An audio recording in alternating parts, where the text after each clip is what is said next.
2 muertos y 15 intoxicados por monóxido de carbono en apenas 24 horas. Las víctimas ocurrían en Pedrosa del Duero, en Burgos. Y este que han visto es el estado en el que han quedado varias casas arrasadas por el fuego esta noche en Fuenterrebolló, en Segovia. Afortunadamente, en este caso, sin víctimas.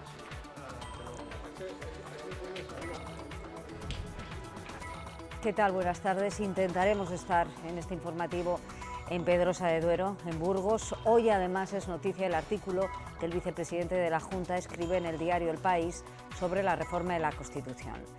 Leticia Sánchez presidencia un artículo que es también compartido por el Gobierno regional. Sí, la portavoz de la Junta ha dicho que es una reflexión inteligente sobre lo que debe y no debe hacerse en esa reforma de la Constitución. En el texto de Santiago Juárez aboga por una profunda reforma de la Constitución basada en el modelo territorial que dice no debe partir de cero, tampoco debe servir de excusa para recentralizar competencias al Estado ni para dar más privilegios a las llamadas comunidades históricas. Tampoco vale, añade, no hacer nada o hacer solo ligeros retoques.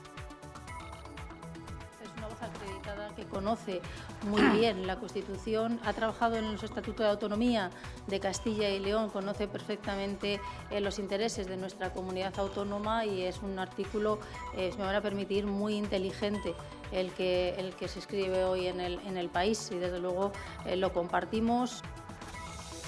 La nueva PAC aprieta las tuercas a los denominados agricultores de salón. Europa plantea redistribuir las ayudas entre propietarios y arrendatarios. Aquí en Castilla y León casi el 70% de las tierras cultivadas son arrendadas.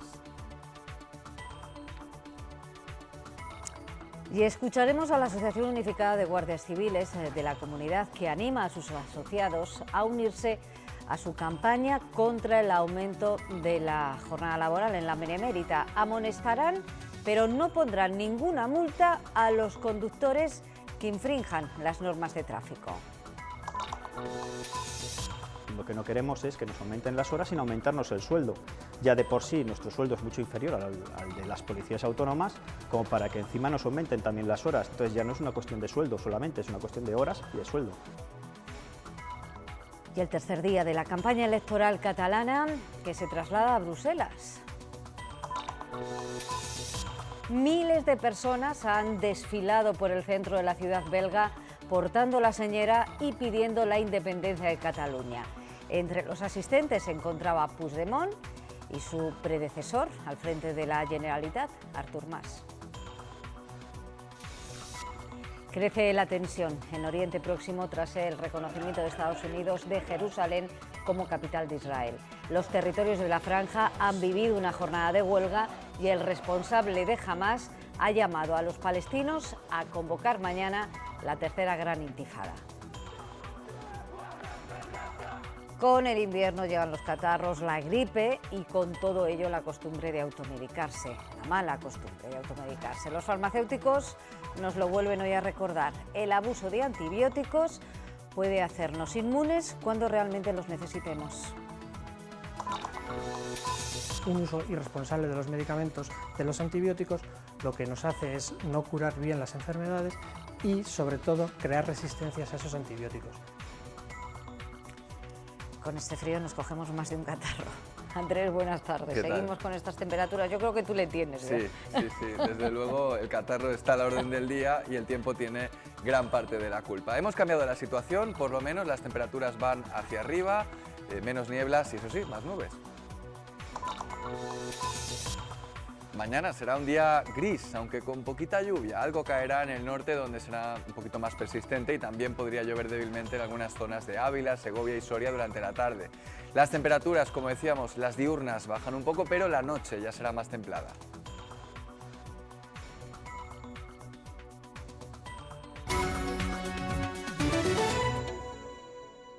Castilla y León se posiciona a favor de una reforma profunda de la Constitución, pero con sentido común. Es la opinión del número 2 de la Junta, el vicepresidente de Santiago Juárez, que en un artículo publicado en el diario El País pide una reforma seria que se centre en el modelo territorial, pero que incorpore además nuevos derechos sociales, la igualdad en la corona, medidas de regeneración y algunas reivindicaciones del 15M. con la misma contundencia que defiende que es necesaria una reforma de la Constitución porque ningún español de menos de 55 años ha podido votar la actual, el vicepresidente de la Junta advierte de las tentaciones en las que no se puede caer. De Santiago Juárez, psiquiatra de profesión, cree que no puede hacerse bajo el síndrome de tirar todo a la papelera del reciclaje y empezar de cero, lo que nunca hemos sido capaces de hacer.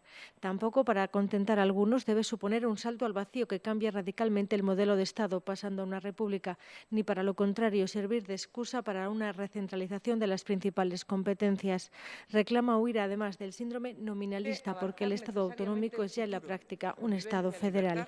Ojo advierte también con la tentación del síndrome del hijo pródigo, que podría suponer ampliar privilegios a las llamadas comunidades históricas, lo que traería, añade, más desigualdad y contentaría solo temporalmente a los nacionalistas. No sirve tampoco el Estado plurinacional ni de naciones. De Santiago Juárez tiene también mensaje para quienes, sobre todo en su partido, quieren resistirse a cambiar nada, argumentando que falta consenso o haciendo valer el éxito del artículo 155. El vicepresidente de la Junta llama a abordar la reforma sin miedo, con sentido común y a dejar el odio y la ignorancia en el trastero, contando con todos, también con las comunidades autónomas.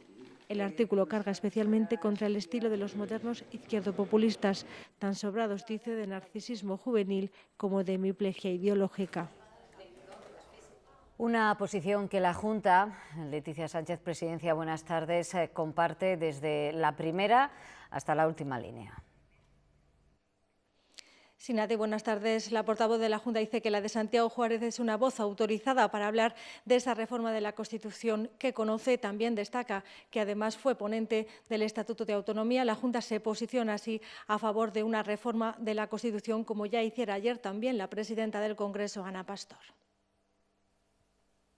Es un artículo, si me van a permitir, muy inteligente el que se escribe hoy en el país y desde luego lo compartimos en el momento en el que plantea una previsión de futuro y necesidades que se pueden plantear y que pueden requerir de la reforma de la Constitución. Por lo tanto, como insisto, es una voz más que acreditada para escribir sobre esto. Un error de Mariano Rajoy ha provocado que varios colectivos y grupos políticos leoneses hayan pedido al presidente del Gobierno que rectifique sus palabras. Rajoy aseguró en un artículo en The Guardian que el Reino Unido era la cuna del parlamentarismo cuando la UNESCO le otorgó en 2013 ese honor a León por su decreto de 1188. El último en pedir una rectificación ha sido el propio alcalde de la ciudad, Antonio Silván, que ha invitado a Rajoy a visitar la ciudad, algo que el presidente se ha comprometido a hacer el próximo mes de enero.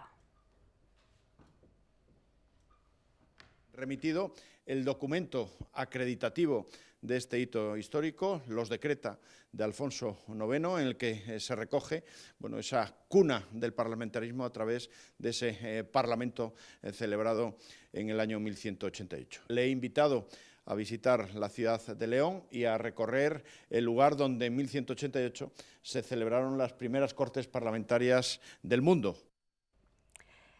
El Gobierno regional respalda la carta que el alcalde de León ha enviado a Moncloa, pero no cree que sea un tirón de orejas al presidente del Gobierno. La portavoz de la Junta explicaba así por qué cree que Rajoy otorgó al Reino Unido el mérito que tiene León.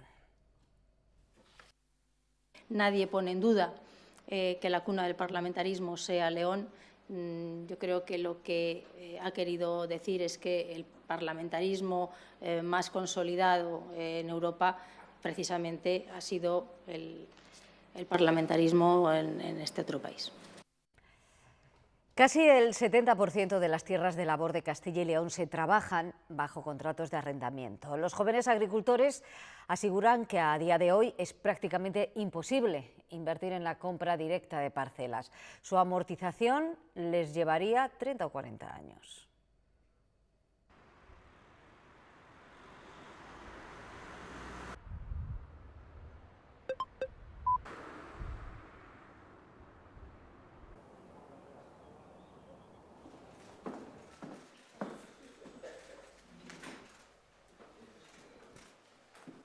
Bueno. El Consejo de Gobierno en el que se han aprobado varios expedientes, especial interés en los planes estratégicos Seguimos hablando de vivienda porque el Consejo de Gobierno de la Junta ha prorrogado 2 años más, hasta diciembre de 2019, las medidas urgentes propuestas en marcha para las familias vulnerables con motivo de la crisis. Así se prorroga la moratoria para el pago de la cuota mensual de las viviendas de titularidad pública para reestructurar la deuda pendiente y la reducción de los precios máximos de venta y alquiler, entre otros.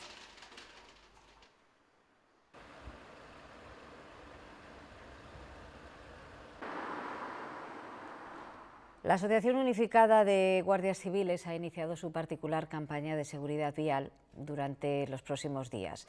Van a amonestar a los que cometan una infracción de tráfico, pero no les van a multar. Es lo que se conoce como huelga de boliscaídos. Lo harán para protestar por la ampliación de la jornada laboral. Muchos castellanos y leoneses se librarán este mes de pagar una buena multa. La Asociación Unificada de Guardias Civiles ha optado este mes por amonestar en vez de sancionar como medida de protesta por la ampliación de la jornada laboral. Los agentes de tráfico tenemos la obligación de denunciar las infracciones que observemos. Ahora bien, también podemos informar. Entonces lo que estamos promoviendo desde las asociaciones es la información al conductor, que mejore en su conducción, para así intentar evitar el aumento de víctimas en carretera y, por ende, también que no nos aumenten las horas a nivel nacional. Los agentes de Zamora, Palencia y Valladolid tendrán que trabajar hasta final de año 40 horas a la semana en vez de 37 horas y media. Desde la asociación temen que esta medida se extienda al resto de provincias, por eso han decidido secundar esta campaña. Nos han aumentado las horas de trabajo, justificándolo en que hay una gran siniestrabilidad, ¿no? Han aumentado los muertos en carretera. Y nosotros decimos que es que han aumentado los muertos en carretera realmente porque falta nuestra presencia y ellos quieren suplir la falta de personal aumentándonos las horas de trabajo, pero sin aumentar el sueldo. Aseguran que si en 2016 ha habido un repunte de la siniestralidad es también debido a la antigüedad media del parque de vehículos, a la mala conservación de las vías y al aumento del consumo de drogas ilegales. Ahora sí, vamos a recuperar la información en torno al arrendamiento de las tierras de cultivo en Castilla y León, una información que no se la podíamos ofrecer antes por un error. Ahora sí, les recordamos que casi el 70% de las tierras de cultivo de la comunidad se trabajan bajo contratos de arrendamiento y esa es una de las principales quejas de los jóvenes agricultores. Dicen que hoy en día es prácticamente imposible invertir en comprar tierra porque les llevaría muchísimos años, 40, amortizar el gasto. Castilla y León es la comunidad española con más tierras arrendadas. 2 de cada 3 están bajo este régimen. Yo tengo 140 hectáreas de cultivo en la PAC, de las cuales son 25 propias y el resto en arrendamiento. Yo ahora mismo labro unas 110 o más o menos y pues casi todas de arrendamiento. Lo normal es arrancar siendo hijo de agricultor, teniendo una base, si no, nos dicen, es imposible avanzar. La rentabilidad no da para comprar, entonces es mejor coger 200 en renta que comprar 20. Comprar 30 hectáreas ahora es un imposible. Te gastas ahí 300.000 euros, por decirte. ¿Cuánto tiempo tienes que pasar para amortizar eso? Les salva que lo que cobran de la PAC es para ellos, no para el propietario de la parcela. El rentero, el arrendatario es el que cobra la PAC. Otra cosa es que en el contrato de arrendamiento se establezca como renta se pagará lo que se reciba de la PAC, pero no es el propietario el que tiene que cobrar la PAC, es el rentero. Los abogados recomiendan rubricar siempre los contratos por escrito y no de manera verbal para evitar problemas en el futuro.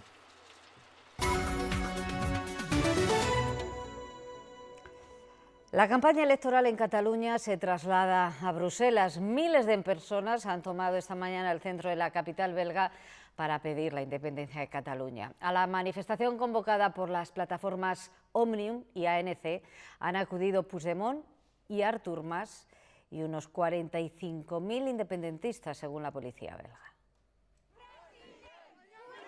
Carles Puigdemont ha encabezado la marcha de los independentistas en Bruselas bajo el lema Despierta Europa, democracia para Cataluña.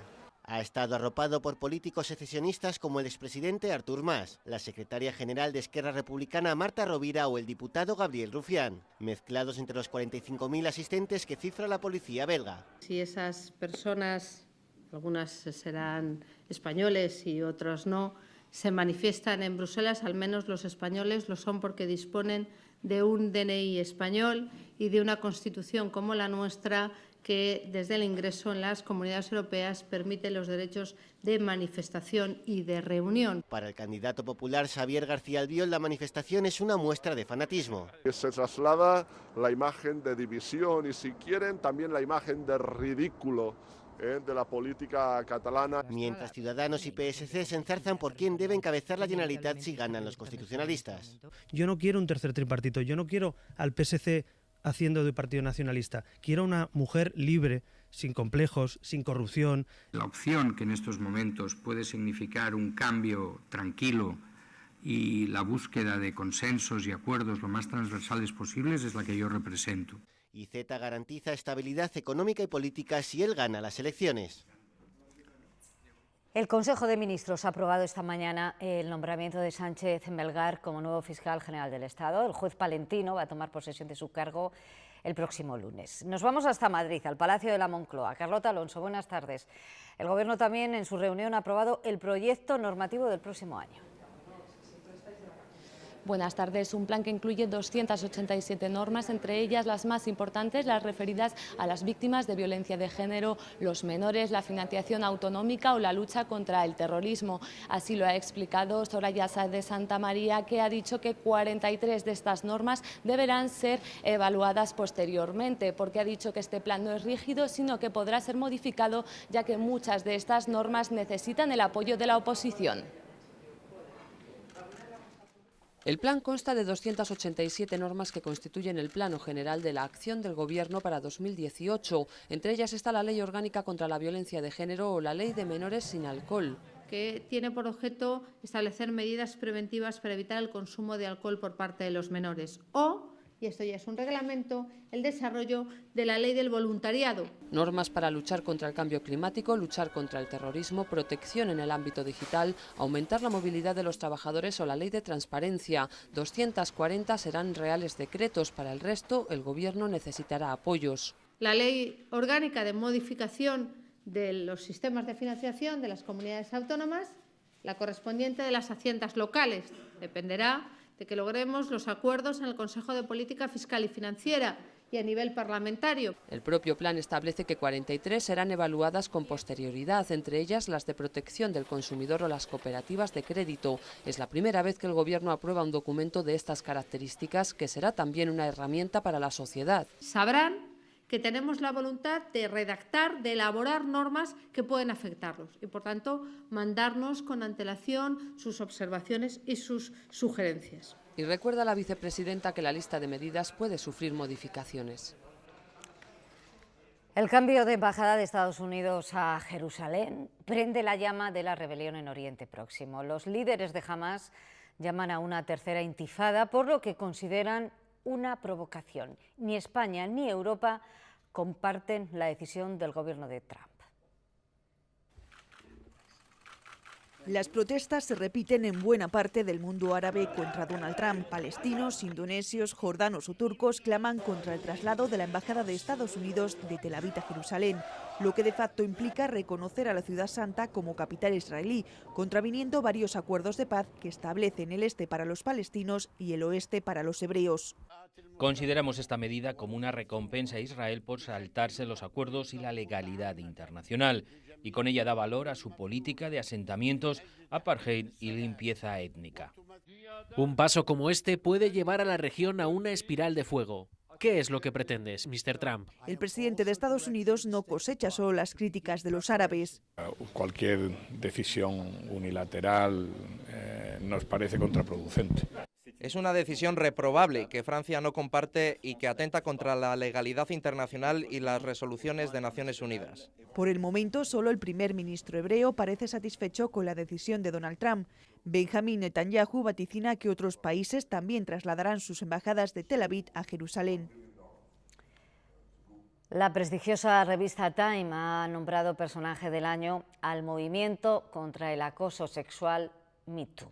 Las denuncias contra el productor cinematográfico Harvey Weinstein se convirtieron en el detonante de un fenómeno espontáneo identificado en las redes sociales bajo esa etiqueta que en castellano significa "yo también".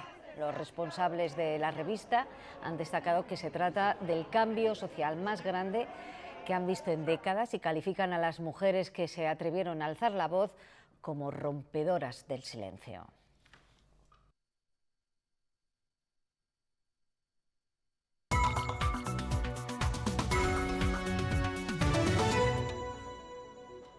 Acabamos de recibir las imágenes de la vivienda de Pedrosa de Duero, en Burgos, donde 2 personas han fallecido por inhalación de monóxido de carbono. Los fallecidos son un hombre de 74 años y una mujer de 68. El 112 fue alertado con una llamada pasada a las 10:30 de esta mañana. El matrimonio estaba inconsciente. Todo apunta a que la muerte fue provocada por la inhalación de monóxido de carbono procedente de un brasero.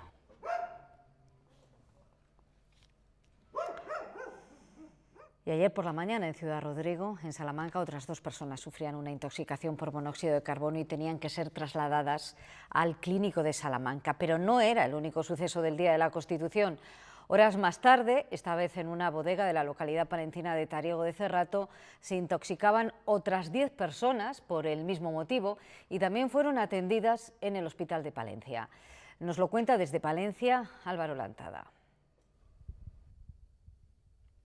Los hechos ocurrían en la tarde-noche de ayer en un merendero ubicado en esta zona de bodegas en el municipio palentino de Tariego de Cerrato. La merienda-cena familiar se torció fruto de la mala combustión de una caldera de carbón vegetal. De hecho, un total de 10 personas resultaron intoxicadas por inhalación de monóxido de carbono. Todos ellos, eso sí, de carácter leve. Pese a todo, un total de 7 personas fueron trasladadas al hospital de Valdecilla en Santander, donde en una unidad especializada se determinó que no habrían sufrido ningún tipo de daño. De hecho, regresaron a casa, a Palencia, pocas horas después. Lo mismo ocurrió con el resto de integrantes de esta misma familia, otras 3 personas que fueron atendidas en el Hospital Río Carrión de la capital palentina. Pese a todo, desde las administraciones se insiste en extremar las precauciones cuando se utilicen este tipo de sistemas para calentar cualquier tipo de estancia en invierno.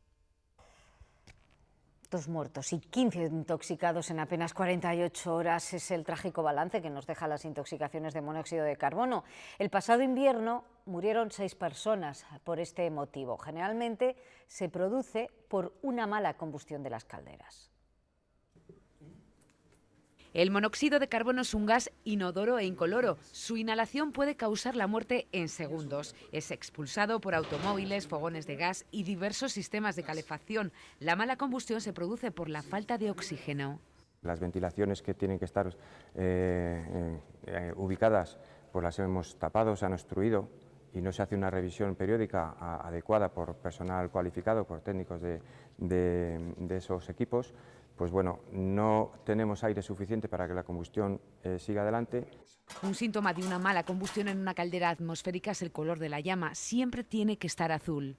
Mientras que si no es azul y empieza a tomar tonalidades ya naranjas, tenemos una deficiencia de oxígeno.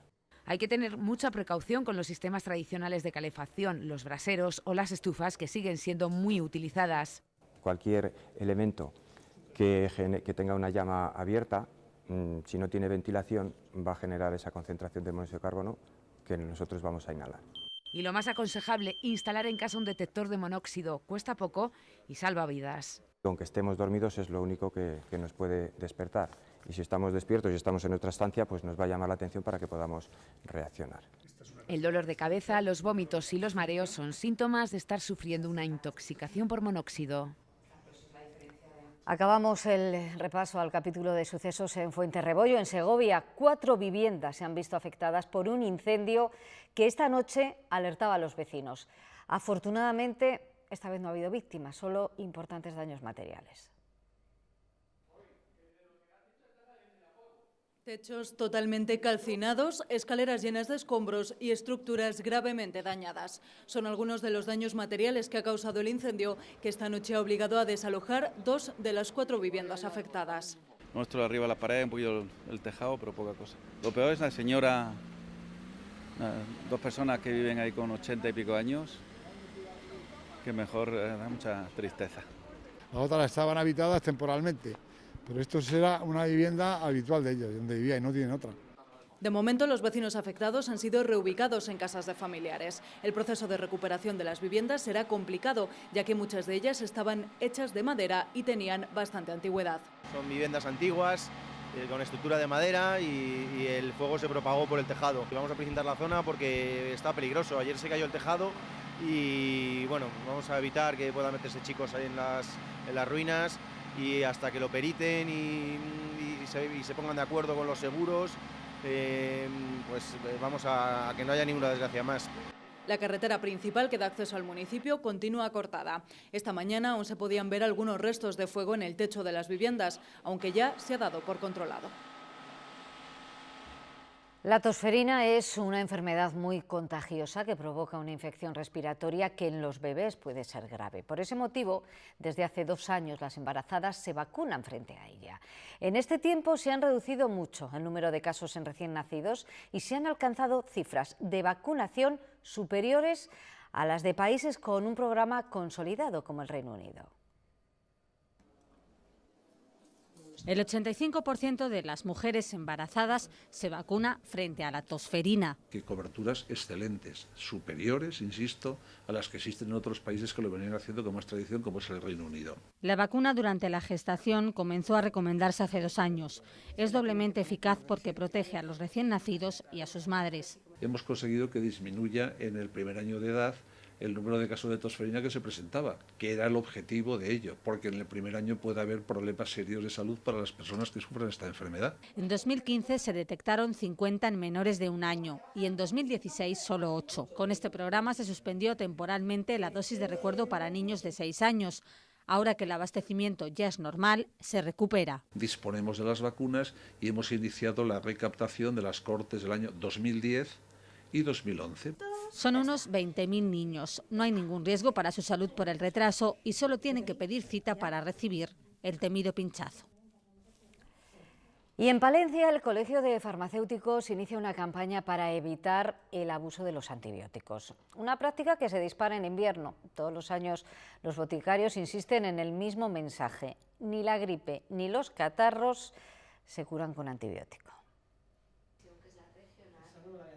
Algunos de estos antibióticos son muy conocidos, son eficaces para atacar bacterias. Sin embargo, si se abusa de ellos o se toman para hacer frente a infecciones provocadas por virus, pueden dejar de ser útiles. El uso inadecuado de los antibióticos puede hacer que las bacterias se vuelvan resistentes frente a futuros tratamientos. El problema lo tenemos ahora que estamos en la campaña de gripes y resfriados y otras enfermedades que nos creemos que con el antibiótico vamos a conseguir curar antes la enfermedad.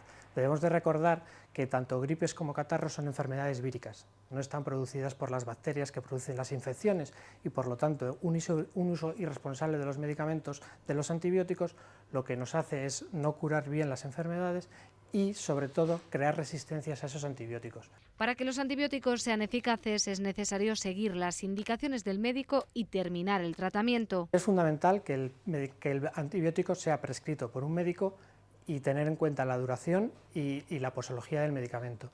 Si el médico dice que hay que tomarlo 12 horas durante 7 días, debemos tomarlo los 7 días para evitar posibles resistencias en el futuro. El uso adecuado de los antibióticos también es responsabilidad de los farmacéuticos. Desde el Colegio Profesional de Castilla y León recuerdan que las oficinas de farmacia no pueden dispensar antibióticos si no se aporta la receta médica. La joven mirandesa Laura Rasines ha iniciado una campaña de crowdfunding para costear los gastos de su tratamiento médico. Padece la enfermedad de Lyme, una patología infecciosa multiorgánica provocada por una garrapata. Laura no tolera los tratamientos convencionales, por lo que ha tenido que buscar alternativas que le están ayudando, pero que no puede costear. Se acabó todo. Me quedé encamada y hasta el día de hoy.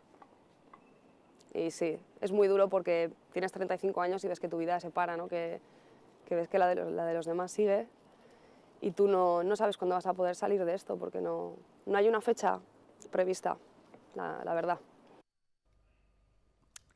Promover la inquietud por la programación informática y conseguir que estas enseñanzas se impartan en primaria y en secundaria es el objetivo que persigue La Hora del Código, una iniciativa en la que participan millones de estudiantes de 180 países, a la que un año más se ha sumado la Universidad de Burgos.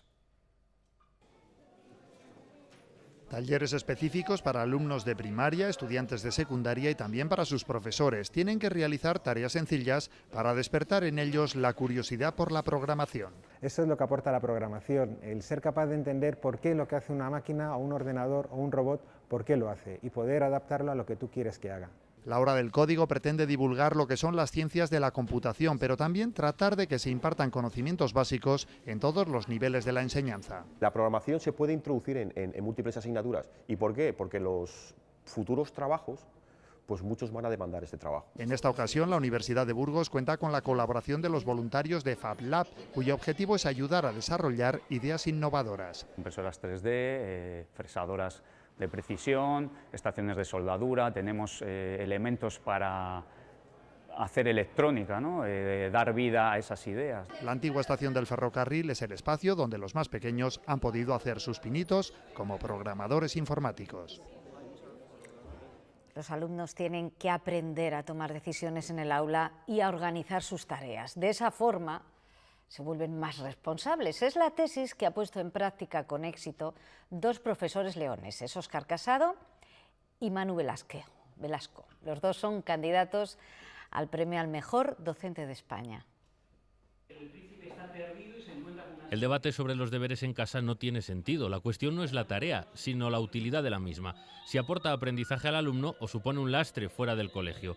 Con las herramientas adecuadas, los propios escolares tienen la respuesta. Lo que consigo precisamente al mandar deberes es generar más desigualdades y que además no pueda ayudarle en su aprendizaje, pues no tiene sentido mandar deberes. Si es que mis alumnos lo que terminan haciendo es que ellos se ponen tarea para casa, porque hay determinados momentos en los que en el aula prefieren hacer otro tipo de actividades. Porque de eso se trata, de dar autonomía a los alumnos, que tomen sus decisiones, pero hay que dotarles de herramientas. El cambio del método tradicional al nuevo no debe ser brusco. En esas estrategias trabaja Óscar, que las puso en práctica el año pasado en el Colegio Ponce de León, y los resultados demostraron que los alumnos eran más responsables. El mismo aprendizaje que necesitan, por ejemplo, con las nuevas tecnologías, donde les soltamos sin la atención adecuada. No cruces el semáforo si está verde, si una pelota va a la carretera no vayas detrás. En el contexto digital no hemos hecho eso, los hemos lanzado a ese entorno digital y no hemos desarrollado su competencia, que aumentan la motivación y generan un mayor aprendizaje, siempre y cuando las utilicemos bien y no de adorno. La competencia digital es el caballo de batalla de Manu, que defiende, eso sí,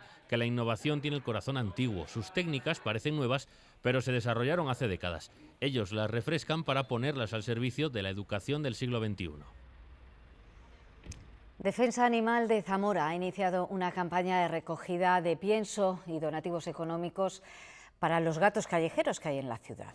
Se trata de una iniciativa que pretende ayudar a los alimentadores que necesitan apoyo para sufragar una alimentación correcta y limpia para estos animales que deambulan por Zamora.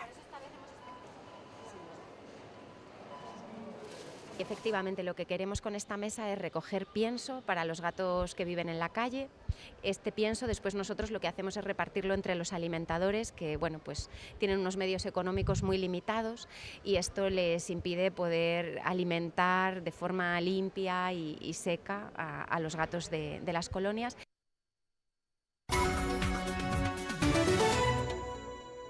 A partir del próximo año va a estar disponible en los estancos una nueva forma de pago, la Pocket Pay. Es una tarjeta que va a permitir al cliente realizar compras por internet o de manera presencial, pero con la salvedad de que no va a ser necesario tenerla vinculada a una cuenta de banco.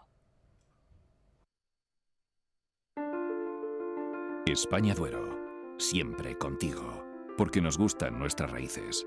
Porque nos gusta nuestro territorio, porque nos gustas tú.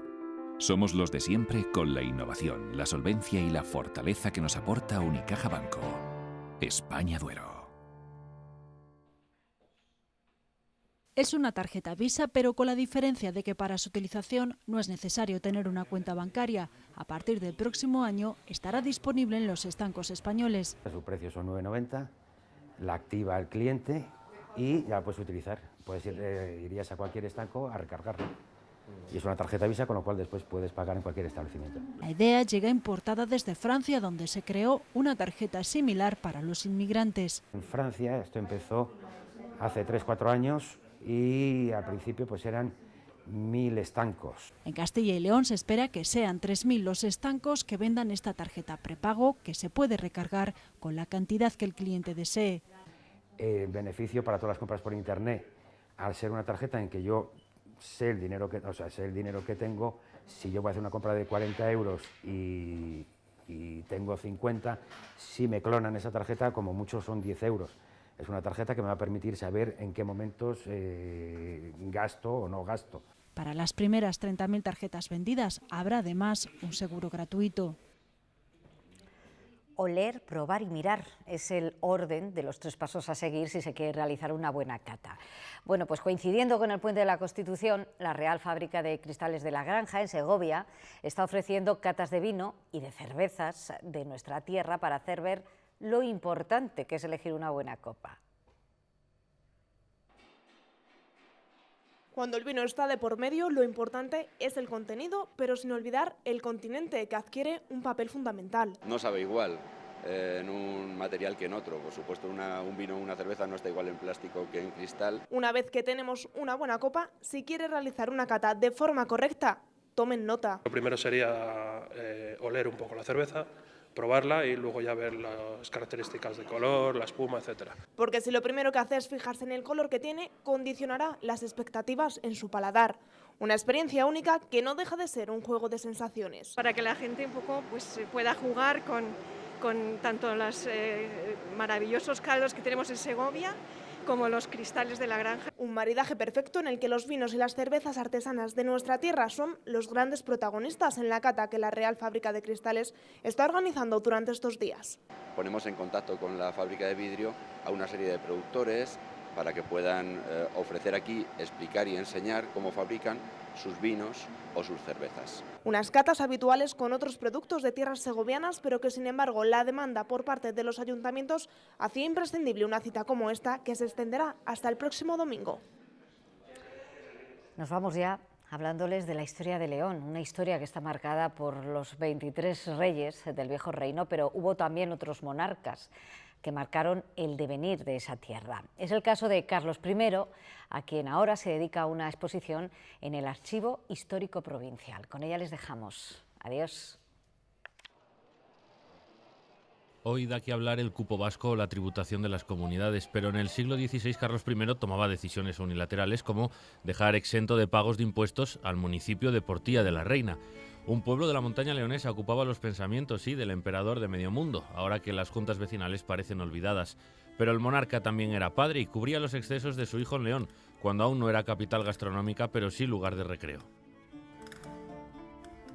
Es una carta que el conde Luna dirige a Carlos I pidiéndole que le devuelva los gastos que su hijo, que es Felipe, el próximo rey, el príncipe, le genera en una jornada de estancia en León, que son unos gastos considerables. Son anécdotas que reflejan la vida de aquel siglo XVI en León, parecido a estos tiempos más de lo que creemos.